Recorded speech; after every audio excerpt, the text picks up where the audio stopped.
nós estamos aqui no estúdio com a Ana Tecla, que é nutróloga, e ela veio hoje conversar com a gente, porque na verdade, gente, ela tem uma equipe, né, que trabalha e ela conhece de uma certa forma pessoas que trabalham e ajuda muito nesse processo. E nós vamos querer entender se, inclusive, esses transtornos, eles acontecem, se esse lado mental também ajuda, sabe? Por quê? Porque as pessoas perdem a atenção. Quando você está com a vista ali no celular, você perde a atenção e o gosto e o prazer até de se alimentar. O assunto não é esse, mas o assunto não é abordado por causa das telas. Mas falar das telas aqui, antes da gente tratar de um assunto muito sério e que leva saúde quando você se alimenta direito, tira a tua saúde quando você não se alimenta direito, traz danos para a sua qualidade de vida. Eu acredito que a nutróloga vai assinar embaixo quando a gente diz que quando você não está se alimentando bem, muitas coisas não vão bem. Muitas coisas não vão bem. Eu acredito nisso. Tem dia que você está desanimada e você imagina que esse desânimo é só uma depressão. Será? De repente não é, é falta de uma vitamina, é falta de alguma coisa. Eu não entendo do assunto, trouxe a nossa querida Ana Tecla, uma grande profissional, para o nosso programa para conversar com a gente, porque nós vamos saber, através dela, como ela pode auxiliar as pessoas na recuperação da saúde, porque existe muita diferença entre você buscar um nutricionista e você buscar uma nutróloga. E a gente precisa levar essa informação para quem está em casa, porque as pessoas, às vezes, elas misturam tudo. E cada uma tem um trabalho diferente, um pouquinho diferente uma da outra, e às vezes as pessoas, não, olha, eu estava com problema de saúde, fui numa nutricionista, nada contra, eu acho que a gente só tem que colocar os pingos nos is, porque às vezes as pessoas confundem, elas colocam um sinalzinho ali que não é para estar ali. Bom dia, minha amada. Bom dia. Seja bem-vinda ao nosso programa. Muito obrigada. Hoje a gente falar de transtornos alimentares, vai de uma certa forma abrir a mente das pessoas, porque a gente quer finalizar esse mês de dezembro, esse ano de 2023, tentando fazer com que as pessoas virem essa noite sabendo que tem que fazer muita coisa diferente para 2024 acontecer. Senão vai chegar o final de 2024 com a mesma conversa. Nada muda. Nada muda e tem que mudar. Sim, nós estamos buscando o que a gente chama de longevidade, né? E longevidade com saúde. Sim. Né? É o que a gente busca. E dentro da nutrologia, como da medicina funcional integrativa, que é essa medicina que eu faço juntamente com a nutrologia, a busca é isso. Não só longevidade, mas longevidade com saúde. Homeostase do corpo. É um corpo funcionando como um todo. Né? Não adianta você trabalhar com partes. Né? Não adianta você tratar somente o sintoma da doença. Você tem de ir na causa para que ela não volte ou seja totalmente eliminada. Pois é, e aí quando a gente fala de nutricionistas e nutróloga, a gente chama a atenção de que os dois profissionais caminham juntos. Sim, num com processo certeza. De saúde com a nutróloga e de saúde com a nutricionista. Com certeza. Só que é o seguinte, tem gente que está indo adoecido buscar nutricionistas. E aí, nessa hora, os grandes profissionais que são nutricionistas, eles encaminham para um nutrólogo.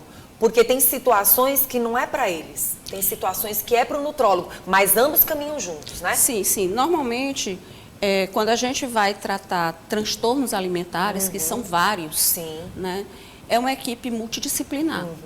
Onde o nutrólogo ou um médico habilitado, né, ele faz o diagnóstico, né, que nós temos N ferramentas para que isso aconteça, e uma equipe multidisciplinar, onde muitas vezes precisamos de um psicólogo, da nutricionista e do nutrólogo, né, para fazer esse tripé perfeito. Pronto. Né? Cada um com seu nicho de atuação. Para ter um resultado extremamente positivo de não adoecimento na vida desse ser humano, né? Sim, porque hoje a nossa maior preocupação nos transtornos alimentares é o subdiagnóstico e o subtratamento, né? Então, às vezes, como você mesmo diz, um paciente busca a nutricionista com uma queixa que, na realidade, ele está iniciando um processo de um transtorno alimentar.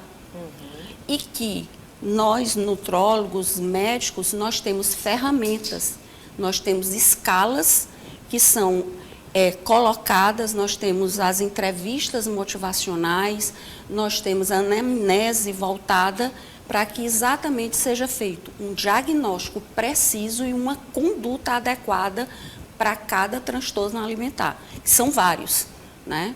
São muitos.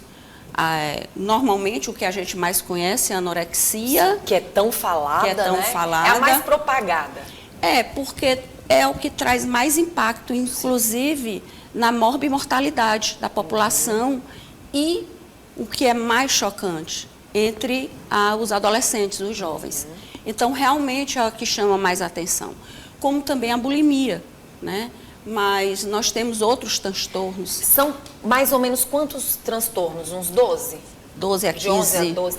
Agora reconhecidos, né? Tanto pela OMS quanto pelo Manual de Diagnóstico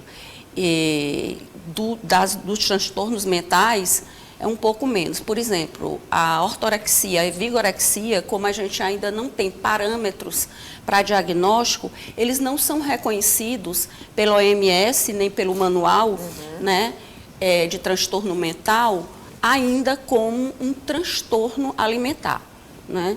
Mas que também é um impacto muito grande, porque é uma forma errada, um de ver a comida, o outro de ver o corpo. Sim. Né? Então, eu acredito que em pouco tempo os estudos vão fazer com que a OMS, né, reconheça a vigorexia como a ortorexia como um transtorno alimentar.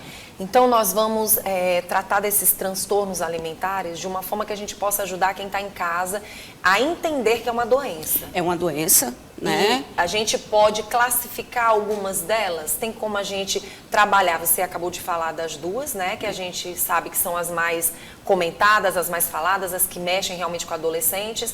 Mas existe alguma delas também que venha mexer com a terceira idade? Sim, sim. Qualquer uma pode, em qualquer faixa etária. Não tem, né? Isso, Não, né? tem isso. Inclusive, foi bom você falar sobre tela, né? Hoje, as mídias sociais, eles mostram, né, um corpo perfeito, muitas vezes fake, né, por alteração da imagem, que hoje é possível dentro dos aparelhos, né, fazer. Então, quem está do outro lado acha que aquele corpo é o corpo ideal, é o corpo que eu tenho de ir atrás. E não mede consequências, inclusive colocando em risco a própria saúde. E quando você fala sobre esse assunto, chama a atenção realmente da população, porque as pessoas estão muito ligadas no visual, estão muito ligadas no que elas estão vendo. Mesmo muita gente sabendo que aquilo não é real, cria uma fantasia gigantesca. Gigantesca. E cria uma busca de sonho, algo, né? Um sonho que mexe com o psicológico.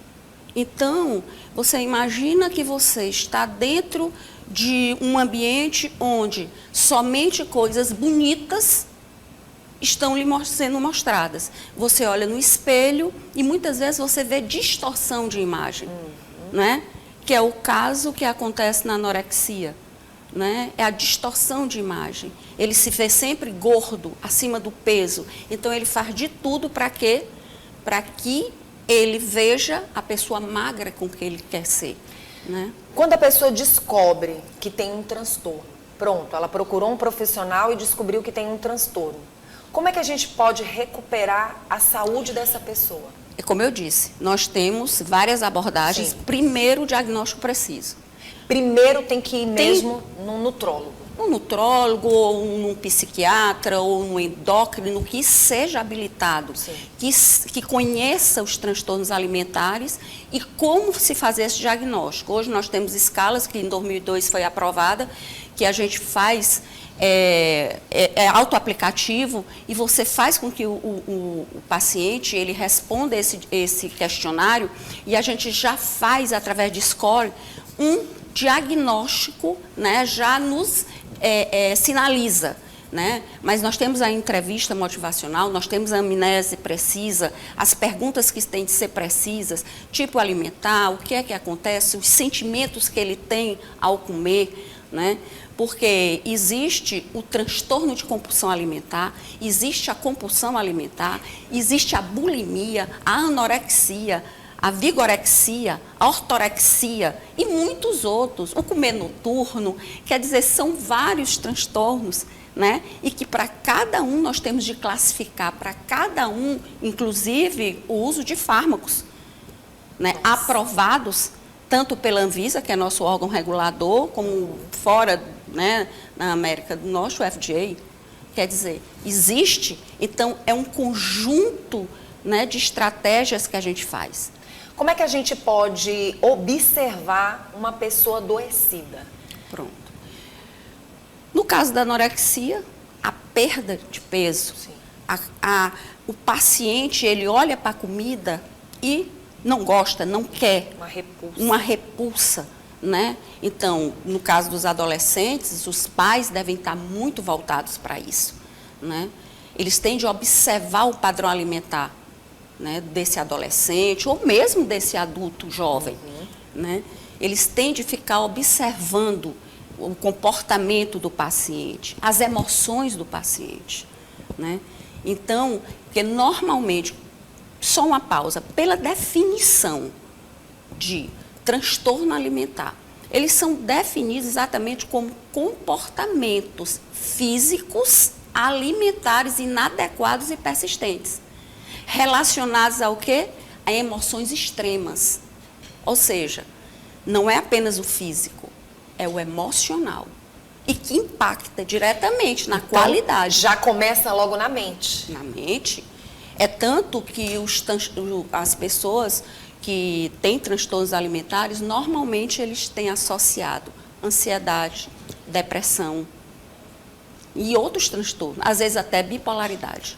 Fora que muitas vezes deixam até de se socializar com outras pessoas. Sim. Não vão para os ambientes, não querem participar de eventos, Exatamente. festas, não querem estar em contato com muita gente. Sim, sim, porque existe esse impacto, né? O impacto não só é físico, é psicossocial, né? Então, é aquele paciente, eu vou dar, no transtorno compulsivo alimentar, que ele está muito associado à obesidade, né? Mais de 38,9%, se não me engano, dos pacientes que são diagnosticados com transtorno compulsivo alimentar periódico, né, que tem uma característica, que a gente pode até comentar, estão relacionados à obesidade. Então, é uma doença a mais. Como é que ele acontece? Como é que ele é classificado, esse transtorno? É aquele paciente que come uma quantidade exagerada de comida, normalmente num prazo de 2 horas, e que pode acontecer em episódios de 1 ou mais durante a semana, por um período de 3 meses ou mais.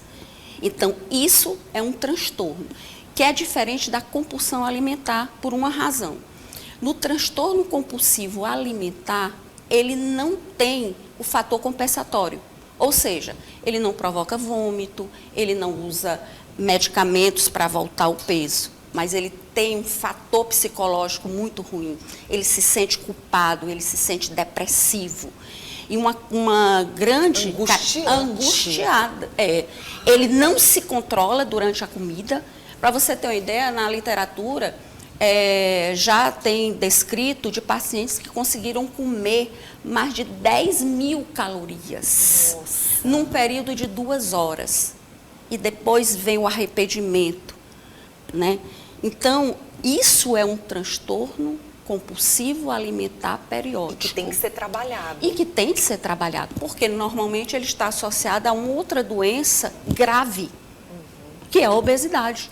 Então, é aquela história. Primeiro, tem situações que você consegue ver. Tem outras que você não vai ver a curto prazo. Não vai. Inclusive, o paciente que é portador de transtorno compulsivo alimentar periódico, ele tem uma característica. Ele se esconde. Normalmente, é aquele comedor que ele come sozinho. Escondido. Escondido. Por quê? Porque ele mesmo se recrimina. Ele não quer os olhares. E ele sabe que vai ser cobrado. e ele não quer os olhares em cima dele. Mas quando ele termina, ele não tem controle sobre a comida e nem sobre o que vai comer. Ainda tem isso. Não é a questão do paladar. Ele vai comendo tudo que vai aparecendo. Tudo que ele vê à frente. Pode ser o quente, o gelado, o doce, o salgado, ele come. Ele come de uma forma compulsiva. E quando essa compulsão se torna periódica e repetitiva, aí vem a classificação. Que hoje nós temos medicamento para serem usados. Ah, mas só o medicamento? Nunca. Nunca. É isso que eu digo, é uma abordagem... É uma mudança de comportamentos e atitudes. Nesse momento, realmente, entra toda a equipe. Toda a equipe, até porque, normalmente, quando nesses pacientes, quando a gente está fazendo essa anamnese, que a gente aplica, como eu faço no meu consultório, o que a gente chama de entrevista motivacional. O que é a entrevista motivacional? É o paciente sair da negatividade ou então da ambivalência. Porque é muito complicado um paciente admitir aquilo ali, principalmente o paciente obeso, né? Que já tem todo um estigma, já tem outros distúrbios dele próprio e também de uma sociedade hoje que cobra, que exige, ainda diz o seguinte: não sei por que não emagrece, basta fechar a boca ou fazer uma academia, porque essa é a maioria dos pensamentos dos leigos, e não é. Não é. É uma doença, é uma doença crônica, multifatorial. Não é brincadeira. Tanto é que a Organização Mundial de Saúde considera a obesidade hoje como uma pandemia, né? E de impacto muito grande dentro da sociedade. Quando você fala assim, Ana, chama atenção e uma advertência para quem usa muitas vezes as redes sociais, querendo achar bonito o que na verdade está adoecido. As pessoas trabalham uma situação muitas vezes para conquistar seguidores e para ganhar essas pessoas para elas. Só que você não tem ideia que você está cavando e ao mesmo tempo criando uma bola de neve que vai trazer danos para a sua saúde. Com certeza. Hoje é tantos incentivos negativos. Hoje a gente fica até com certo receio de falar sobre obesidade, porque é a gordofobia. E não é, porque você é uma profissional, você é uma nutróloga que está aqui com total responsabilidade e o seu direito de profissional adquirido para poder dizer que existem doenças. Existe, é uma doença. Sim. A obesidade é uma doença. É uma doença crônica, multifatorial. E que, associada a ela, nós temos já mais de 300 outras doenças e complicações. Sim. Então, eu não posso deixar passar que um paciente que está sobrepeso ou obeso seja considerado algo normal, bonito, porque ele vai colher os frutos. E os frutos que vêm através de uma doença, e de várias doenças, porque se fala muito da pressão arterial e se fala muito do diabetes, mas não é só isso. Não. Inclusive o diabetes, a hipertensão, a dislipidemia, eles estão associados à obesidade. Sim. Né? Eles estão, muitas vezes, associados à obesidade. Né? É uma das complicações que a obesidade traz. E a gente precisa chamar a atenção para essas pessoas que comem demais ou que comem de menos. Sim, é o que eu digo muito. Entre o remédio e o veneno é a dose. Sim. Né? A dipirona é um excelente remédio para a dor e para a febre. Mas se usado de forma incorreta, ser um profissional da saúde, ela pode se tornar um veneno.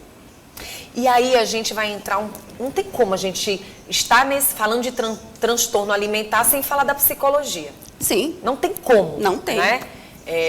Foi até um desejo da gente que psicóloga pudesse estar aqui com a gente. Infelizmente, não deu para a gente ter essa comunicação tão direta para vir. A gente estava tentando outros psicólogos, certo. Mas não vai faltar oportunidade para a gente continuar falando sobre esse assunto em 2024. Com certeza. Não vai faltar. Da próxima vez você vai vir junto com uma psicóloga. Pronto. Infelizmente, a gente não conseguiu trazer uma psicóloga para amanhã. A Lorena não conseguiu. Mas o que acontece? O que chama atenção para esse assunto é que as pessoas precisam entender como é que elas estão aqui. Exato. Porque tudo começa aqui também, né? A grande maioria, sim. A maioria, né? Ou então associados. Hoje... A genética. A genética, sim. A obesidade, no caso, voltando para a obesidade, é uma doença multifatorial, inclusive genética. E Ana, não posso perder esse ponto, que essa curiosidade desde ontem bateu muito na minha cabeça. Uma mãe, uma gestante, sim, que também tem um tipo de transtorno, ela pode transferir isso para o bebê ou não? O transtorno alimentar em si, não. Não, né? Mas a paciente que tem hiperfagia, né, na gravidez, sobrepeso, obesidade, que vem até, inclusive, complicações como diabetes mellitus gestacional, ela tem de ter cuidado com esse filho, tá? Afinal de contas, a gente trabalha... E aqui a criança é o lar dela durante 9 meses é a mãe. Então, emoções são passadas, genética é passada, né? Então, a gente tem de ter cuidado. É uma criança que o fator, porque no caso da mãe pode ser também um fator genético, a gente tem de observar. Como é que a gente já pode trabalhar essa não doença, que essa doença não chegue numa criança, num adolescente, porque se a gente trabalha logo de cedo, a gente já vai poder transformar. Como é que a gente pode ajudar? Olha, quanto menos código de barra, melhor. Comida natural. Quanto menos pacote, melhor. Acontece que a gente vive uma sociedade... Mastigar ajuda mais do que o diluído, porque assim, o que a gente percebe? Tem mães que gostam muito de evitar dar os alimentos nos momentos certos para os seus filhos. Não, mas é porque ele só gosta de líquido, ele só gosta de papinha, ele só gosta de tudo muito triturado. Olha, a gente tem de ver que nós vivemos numa sociedade da lei do menor esforço, né? Onde tudo nosso, a gente tem um controle remoto, a gente liga, a gente programa e tudo mais. Mas a criança, ela tem de seguir uma nutrição adequada. Ela tem de ir para o peito. A amamentação começa pela amamentação. Só no casos extremos é que a gente usa o complemento do leite artificial. Mas a maior começando pela amamentação. Isso é essencial. Depois seguindo os passos, né? E principalmente naquele momento escolar. É mais fácil você pegar uma caixinha de achocolatado, um biscoito empacotado e mandar. Mas aquilo ali é um veneno para o seu filho. A praticidade custa caro. A praticidade custa caro. Até para a formação do paladar da criança. Criança tem de comer comida adequada, comida viva. Menos código de barra, tá? E mais, a gente está atento aos suplementos, de acordo com a faixa etária. Não só da criança, mas da fase adulta, da mulher na menopausa, do idoso. A gente tem de levar em conta que por mais natural que seja um alimento, no momento que ele é retirado dali do solo e transportado, ele já vai perdendo algumas características nutricionais. E às vezes a quantidade que você tem de ingerir para manter uma quantidade de elementos, vitaminas, macroelementos, às vezes supera a quantidade de calorias que você usa para manter o corpo saudável. Então, muitas vezes é necessário suplementos. Aí, quando a gente fala de comer demais, trazer vários tipos de doenças, a gente lembra que a anorexia é da mesma forma, só que trazendo outros tipos de doenças para o corpo, né? Exatamente. A anorexia, o paciente se vê sempre acima do peso, não é? Então, ele faz de um tudo para não comer, para que a visão dele, né, veja o que ele deseja, que é o paciente extremamente magro, né? Então, a gente vê cenas, isso aí em todo canal de TV, você vê, que chega inclusive ao óbito, né? Mas isso está associado normalmente a algum distúrbio emocional. É por isso que a gente tem de ter uma equipe que faça o diagnóstico, o acompanhamento e a nutrição. E nesse ano de 2023, como nós estamos dentro do estado do Piauí relacionado a esse assunto? Pelo menos como médica, como uma profissional que tem recebido as pessoas. Olha, quem mais tem mexido? Eu não tenho muito estatística do Piauí sobre a questão de obesidade, sobrepeso e os distúrbios de comportamento alimentar. Mas vou agora minha realidade dentro do meu consultório. Sobrepeso é uma característica muito grande que eu tenho pego dentro do meu consultório. Adultos, crianças? Adultos e adolescentes, que é o meu foco, né? A partir de 15 anos eu começo a fazer diagnóstico e estratégia para o combate tanto do sobrepeso como a obesidade. É uma característica que no meu consultório tem muito, tá? Mas também tem pessoas que estão normopeso e que querem mudar a composição corporal. Porque a OMS ele trabalha muito com o índice, né? O IMC, que é o índice de massa corpórea. Que, na realidade, dentro do nosso consultório de nutrologia, a gente não trabalha muito o IMC, porque o IMC nada mais é do que um índice que a gente tem uma variável, que é o peso pela altura. Mas se eu coloco, por exemplo, um paciente meu, dentro de uma bioimpedância, que me mostra um IMC alto, mas que aquela composição corporal é de predominância de massa muscular, não de índice de massa de gordura, para mim está ótimo. O IMC não me interessa, porque músculo é vida, músculo é saúde, né?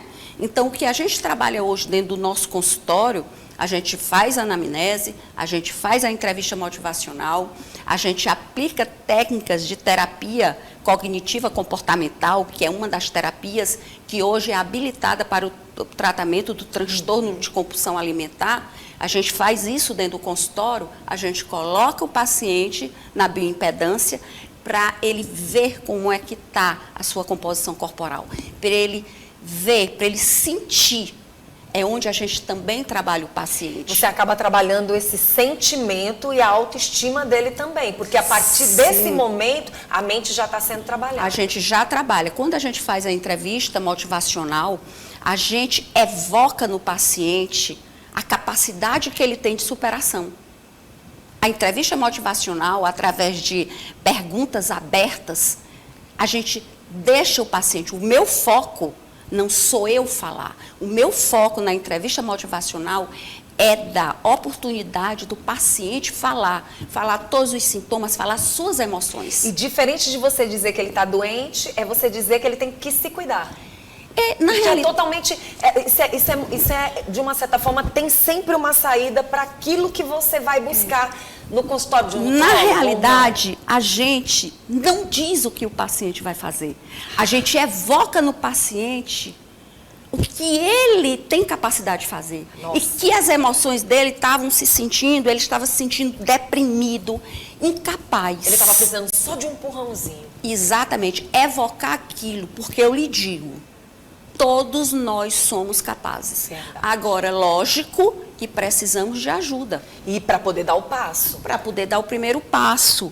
Aliás, quando o paciente vem... Já deu o primeiro passo. Ele já deu o primeiro passo. Ali, o meu primeiro parabéns é ele sentar na minha frente e ter a vontade e a coragem de admitir que precisa de ajuda. Pronto. Eu queria passar a manhã todinha, assim, é tanta informação que a gente quer buscar mais e mais. É um assunto maravilhoso. Mas, assim, é um assunto imenso, extenso e que eu acho que a gente pode continuar em 2024. Com certeza. Tá bom? Agora, assim, desde já a gente já dá um alerta de que você tem que sair de casa, que você precisa sair de casa para procurar um profissional, que é prevenção.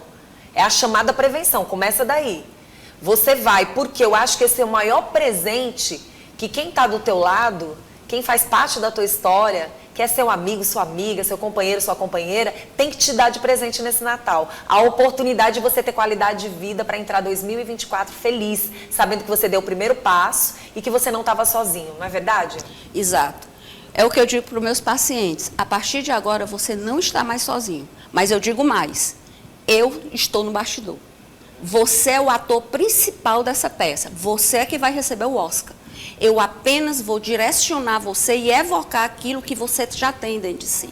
Agora, um alerta para as pessoas, que eu preciso dizer, não se automediquem, procurem profissionais que estão capacitados para fazer o diagnóstico e também o tratamento adequado, porque um diagnóstico errado vai dar tudo errado.